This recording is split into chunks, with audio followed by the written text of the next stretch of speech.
विश्वविद्यापीठात प्रकाशित झालेले पहिलं पुस्तक आहे आणि तुम्हाला सांगायला आनंद होतो की जगदीश ओळ सरांचं जिथं भाषण असेल त्या ठिकाणी मी त्यांच्यासोबत जातो आणि त्यांच्या अकाउंटला 20,000 रुपये आले आहेत. 20,000 रुपये मानधन घेतात ते भाषणात आणि आपल्या इच्छेसाठी आज ते आले आहेत.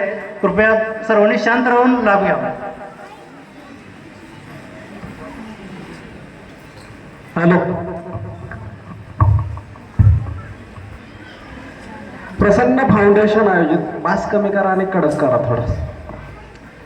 प्रसन्न फाउंडेशन आयोजित दीपस्तंभ पुरस्कार वितरण व नवोदय विद्यालय 500हून अधिक उतारे प्रश्नसंच प्रकाशन सोहळा या कार्यक्रमासाठी उपस्थित असणारे आपण सर्व मान्यवर, त्याचप्रमाणे विचारपीठावर उपस्थित असणारे आदरणीय डॉक्टर नितीन वाघमोडे साहेब IRS, तसेच माननीय अनिलजी माने साहेब उपसंचालक भूमी अभिलेख पुणे, तसेच विचारपीठावर उपस्थित असणारे आमचे मित्र, जगातील गुगल टीचर म्हणून प्रसिद्ध असणारे बालाजी सर, त्याचप्रमाणे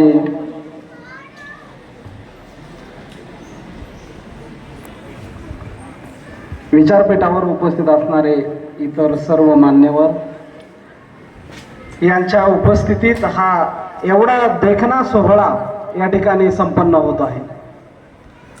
खरं तर शिक्षणाच्या सगळ्या नकाशावरती जर आपण पाहिलं तर शिक्षणाच्या पूर्ण नकाशावर आज जर आपण महाराष्ट्राचं चित्र पाहिलं तर महाराष्ट्राच्या या संबंध शिक्षणाच्या शैक्षणिक नकाशावर वाटचालीमध्ये तुम्हाला एका बाजूला पुणे दिसेल, दुसरीकडे लातूर दिसेल, नंतर एखाद्या वेळी मुंबई दिसेल, पण त्या नकाशावरती अकलूज शैक्षणिक केंद्र म्हणून आणखीन एवढं मोठं विकसित झालेलं आपल्याला दिसून येणार नाही. परंतु नवनाथ धांडोरे सर आणि त्यांच्या सगळ्या टीमच्या परिश्रमातून जर आज हा सोहळा पाहिला आणि या सोहळ्याचं भविष्य जर पुढच्या 5-10 वर्षातलं बघितलं तर पुढच्या 5-10 वर्षामध्ये महाराष्ट्राच्या शैक्षणिक नकाशावरती अकलूजचं नाव नक्की चमकताना दिसेल. यासाठी मला वाटतं आपण दीपस्तंभासाठी एकदा जोरदार टाळ्या वाजवल्या पाहिजे. कारण आपली माणसं टाळ्या वाजवल्याशिवाय आणि टाळ्या वाजवायचं बंद झाल्याशिवाय थांबत नाहीत आणि त्याच्याशिवाय माणसं कोण बोलतंय त्याच्याकडे पण ध्यान देत नाहीत. या ठिकाणी जे चिमुकले म्हणून आलेले आहेत, विद्यार्थी आहेत, त्यांच्यासोबत शैक्षणिक विषयावरती बोलायला, त्यांना शैक्षणिक मार्गदर्शन करायला तुम्ही आलं पाहिजे असा आग्रह धांडोरे सरांनी महाराष्ट्रातील अनेक दिग्गज मान्यवरांना केला आणि त्यांच्या विनंतीला मान देऊन इतकी महान माणसं, इतकं त्यांच्या आयुष्यामध्ये बिझी शेड्यूल आहे, त्यांचं दररोजचं ऑफिस आहे आणि राज्याची जबाबदारी जी माणसं पार पाडत आहेत, अशी माणसं या भूमीमध्ये आणून इथल्या गावखेड्यातल्या मुलामुलींना मार्गदर्शन झालं पाहिजे. आता इतक्या लहान मुलांना काय मार्गदर्शन करायचं हा मोठा प्रश्न आहे. कारण इतक्या लहान मुलांना काय मार्गदर्शन करायचं हा प्रश्न पडावा अशी परिस्थिती आहे. कारण मुलांच्या हातामध्ये मोबाईल असतो आणि आजकाल मोबाईल हा मुलांचा गुरु झालेला आहे. मोबाईलचं मुलं जास्त ऐकतात. जी मुलं आईबापांचं ऐकत नाहीत ती अशा दुसऱ्या माणसांचं येऊन कसं ऐकतील हा प्रश्न पडावा अशी परिस्थिती निर्माण झालेली आहे. परंतु मला असं वाटतं की सर आपण येऊन यांना खरं तर खूप काही ज्ञान देऊन जाऊ किंवा खूप काही शिकवून जाऊ असं अजिबात नाही. परंतु या गावखेड्यात साताऱ्याच्या मातीमधला वाघमोडे सरांसारखा एक माणूस, एक तरुण IRS होऊ शकतो ही ताकद या मुलांना मिळू शकते आणि प्रेरणा या मुलांना देण्यासाठी तुमचं इथं उपस्थित राहणं महत्त्वाचं. यासाठी माने साहेब, यासाठी जाधव सर आपण या ठिकाणी येणं गरजेचं आहे आणि यासाठी मॅडम या ठिकाणी येणं आपण गरजेचं आहे. आणि हाच अट्टहास आमचे मित्र नवनाथराव यांचा आहे. नवा यांच्या नावामध्येच नवी ताकद आहे. ते कायम काहीतरी नवं करत असतात. जे त्यांना ओळखतात पर्सनली त्यांना माहीत असेल की नवनाथ हे न थांबणारे व्यक्तिमत्व आहे. नवनाथ गेल्या फक्त 4 वर्षापूर्वी या क्षेत्रामध्ये आले, तसे या क्षेत्रामध्ये ते गेले 20 वर्ष झालं ज्ञानदानाचं कार्य करत आहेत. परंतु स्पर्धा परीक्षेच्या माध्यमातून या क्षेत्रामध्ये गेल्या 4-5 वर्षापूर्वी त्यांनी पाऊल ठेवलं. त्याआधी सर ते कर्मचाऱ्यांच्या संघटनेमध्ये होते. आज तुम्ही म्हणालात की इथं ही गर्दी बघितली आणि मला भरून आलं.